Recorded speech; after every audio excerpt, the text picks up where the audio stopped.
کندهار بدلیږي. هر ورځ، هر گذر او هر پروژه د نوې هیلې او نوې پرمختګ نښه ده.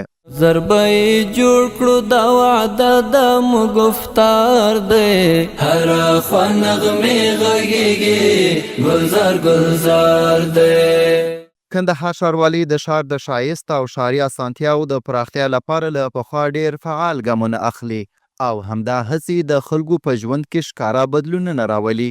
د همدې دوامداره پرمختګ په لړۍ کې د اولې ناحیې په 5م ګذر کې چوکې مدد ته څيرمه د یوې مهمې کوڅې رغنیزې چارې په معیاري ډول روانې دي. تر دې دمه د یادې کوڅې شاوخوا 90 سلنه کارونه بشپړ سوي دي او تمه ده چې په روانه اونۍ کې د کانکریټ اچونې مرحله هم پیل سي. خدای دې له بدو سترګو وساته جانان وطنه. یاده کوڅه تقریبا 120 متره اوږدوالی او 7 متره پلنوالی لري. 15 ورځې مخکې یې رغنیزې چارې پیل سوي دي او تمه ده چې پاته کارونه د یوې اونۍ په موده کې پای ته ورسیږي.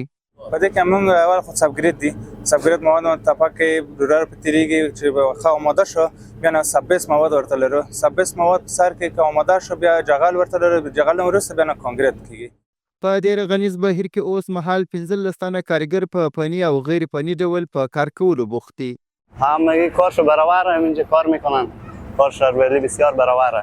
د دې کوڅې د جوړېدو ترڅنګ د 120 متره په اوږدوالي سره د چاریو او سلبونو جوړول هم شامل دي. د سیمې اوسیدونکو د دې کوڅې په رغېدلو سره زیاته خوښي وښودل او د کندهار ښاروالي د دغې مهمې هڅې ستاینه کوي. اورمونه مو نه درلودلې، لسیان مو بند وای، کوڅې مو نامنحاله پاته وې، ډېره خرابه وې، ډېر همسایګان ناخص فضا وای. کندهار ښاروالي ژمنه کوي چې د متوازن پرمختګ او معیاري ښاري خدمتونو په برخه کې به خپلې هڅې ګړندۍ کړي. ښکلې اسلامي مینه وطن آبادوو.